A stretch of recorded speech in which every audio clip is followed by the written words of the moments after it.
YouTube has finally done it. They've completely demonetized and even banned almost all AI YouTube channels. It's going to be complete Armageddon. Everyone's freaking out on Twitter, and I'm going to show you in a second. And in a few weeks, I imagine YouTube is just going to be a complete ghost town.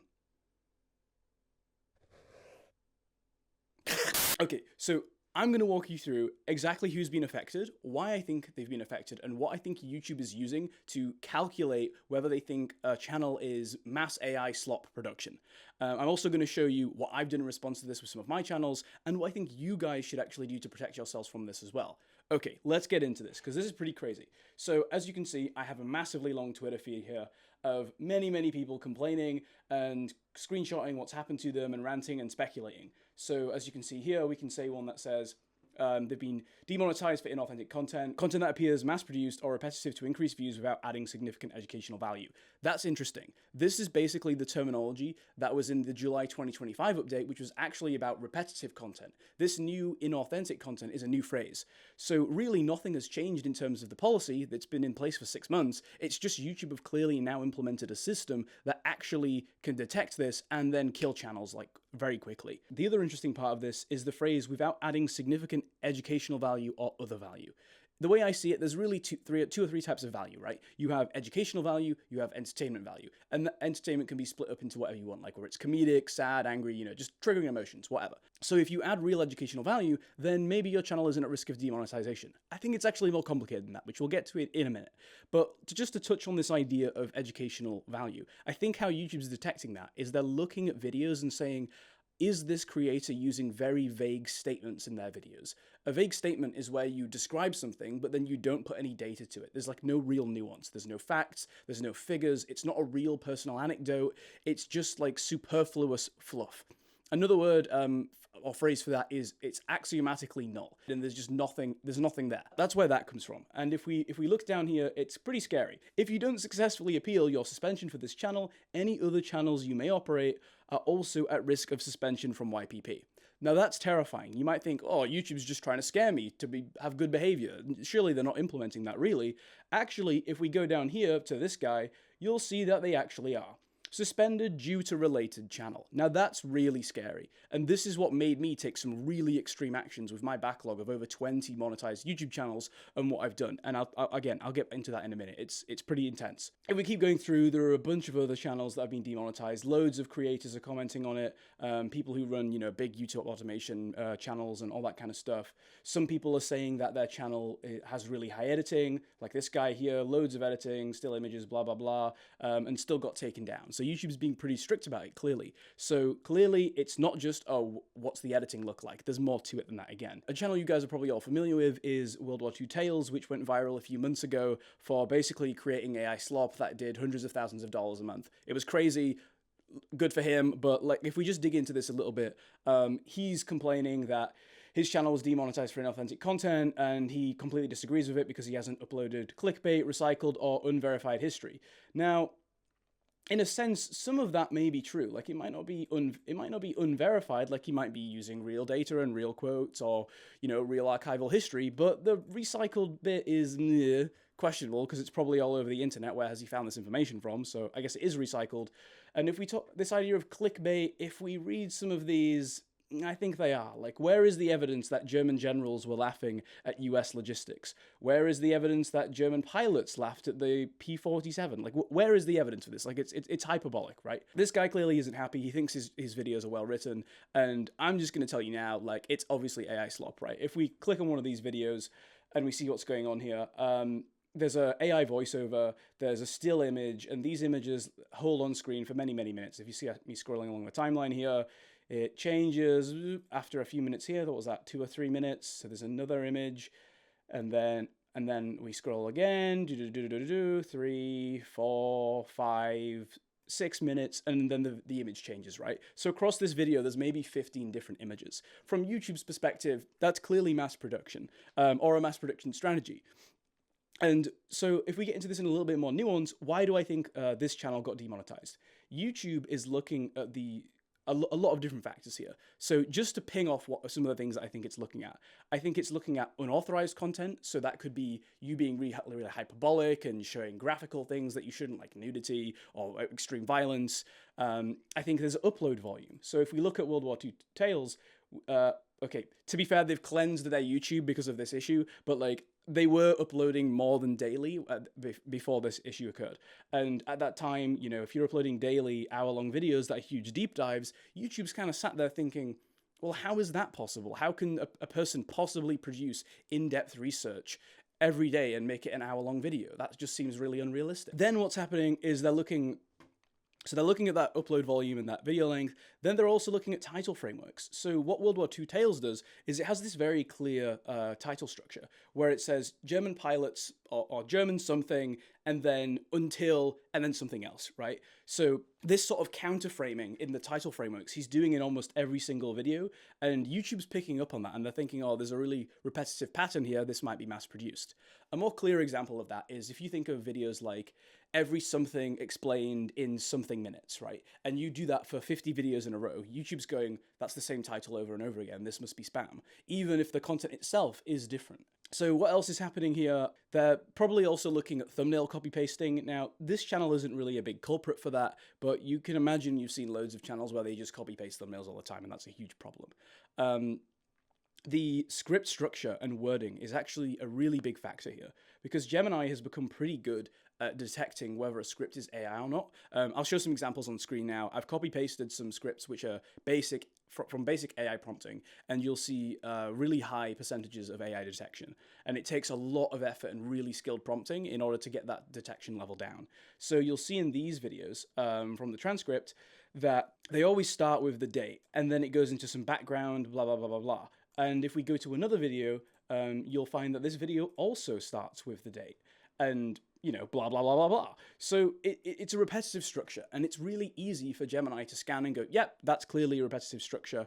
This is probably mass-produced. Now, obviously, some YouTubers have habits. They like to introduce things in similar ways. But what Gemini is doing is it's going through the whole video and seeing not just the basic structure, but it's looking at like the word composition from one sentence to another. Are there repeated phrases? Are there repeated concepts? Like not just the phrase itself, but the idea. So like, are there 57 rhetorical questions? It's basically looking for all of these signs that AI writing is known for, and then saying, okay, there's a high probability that this script is AI automated. So then it's thinking, well, if the script is AI automated, is the voiceover also AI automated? Now, this is way more complicated to process because text processing is way, way easier than audio processing, but there's probably a component of both going on. So that's what's happening on the front end that you can see as a viewer.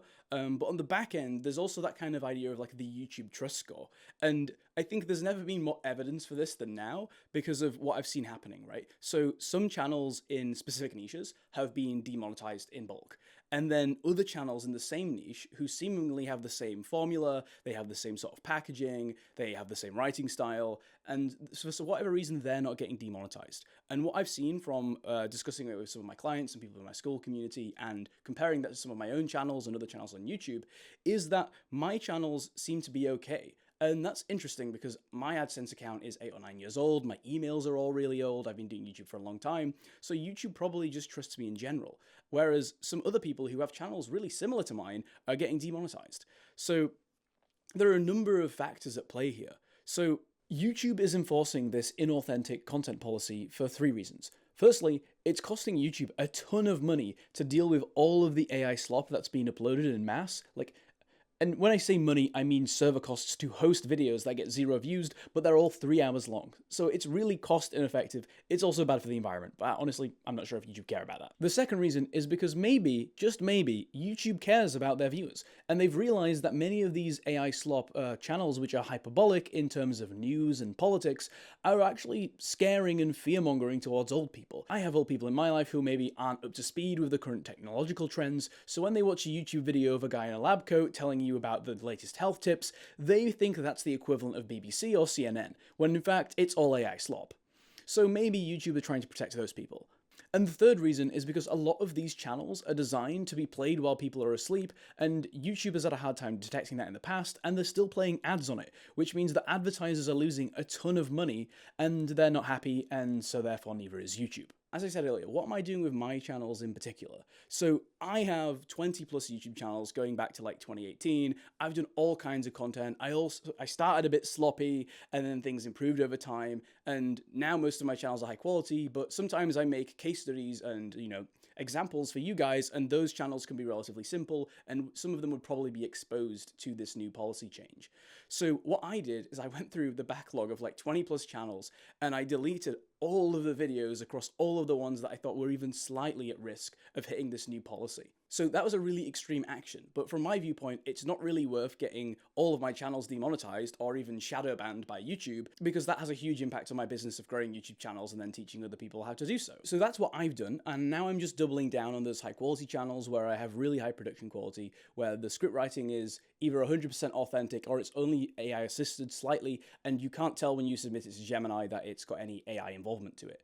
I'm also only launching channels where it's got real voiceover. Some of them are mine, some of them are other people's. Again, because I'm just suspicious that maybe YouTube is using that as a detecting factor, which is kind of ironic and a bit hypocritical considering that YouTube produces tools which allow you to AI script write and create AI voiceovers. So it's a bit weird, but whatever. So that brings me to what should you guys do to make sure that your channels aren't at risk? So there are a few different angles here. And going back to the computer, I would say that if your existing channels are already monetized and you think that some of those channels may be at risk, just don't take the risk. Just delete all those videos, re-strategize for those channels, and either start again on those channels or just throw them to the wayside and move on. But if you're most likely just starting your channel and you're like, oh, I'm really scared, I've just started making these YouTube videos and now I'm being told that it's going to get killed for inauthentic content within like 2 weeks, so what's the point? What I would say then is you need to pivot your script writing workflow. Now, I'm going to make a really long, extensive video deep dive on this, on how to do this in my school community, but at a high level, this is essentially what I think you should do. 1, use Claude Opus 4.5, don't use ChatGPT, and don't use Gemini, because those two tools are really locked in and sort of hard-coded on the back end of their writing style, which Google and OpenAI have put into place. Whereas with Claude Opus 4.5, you can kind of play around with it and manipulate it a little bit to seem a little bit more natural. So that's the first thing. The second thing is include in your prompts when you're script writing AI behavior removal. That's all of the little habits that AI always uses, like the power of 3, rhetorical questions, antithesis, and things like that. And the final thing is, if you're training your custom GPT on a JSON structure, say a JSON structure that summarizes the writing style, this is something that was popularized like 1 or 2 years ago. There was a huge Twitter thread of a guy who was in like the why it sucks niche, who was telling you like how to emulate the writing style, and he was onto something. But the problem is that when you summarize a transcript, you're only getting the general concept of what that writing style is. So it's really hard for AI to replicate it from that. So what you need to do is just upload loads of raw, real speech into the AI. So whatever channel or person that you're trying to emulate voice-wise, if it's yourself, then copy yourself, then upload loads of transcripts in order to give it enough information. Moving on, though, the next thing that you should do is don't repeat title frameworks too much. So if you have 3 or 4 really good viral title frameworks, always mix them up one video to the next and start integrating new ones over time. And sometimes don't even use title frameworks, just kind of come up with something totally random. Because it seems like what YouTube's doing is it's categorizing niches together with multiple channels and then identifying they're all really similar. Therefore, there's a really high probability that they're all kind of mass produced, and therefore YouTube might think about demonetizing it. The next thing is varying your thumbnail structure, objects, and captions. So thumbnail structure being all of the little places where things are on screen, the objects being the things on screen themselves, and the caption being, if you're going to have any words on there, make sure that changes from one video to the next, and make sure that it's not something really hyperbolic. So one of the things that I've noticed is that the channels that are most likely to get demonetized are the ones that take this to the extreme. So they have loads of these compounding factors which suggest AI, and on top of that, they're doing things like they're lying to their audience, they're doing hyperbolic clickbait titles, they're saying, last night, 300 nukes landed in Russia, and that kind of silly nonsense. And it's like, that's obviously fake, YouTube doesn't like that.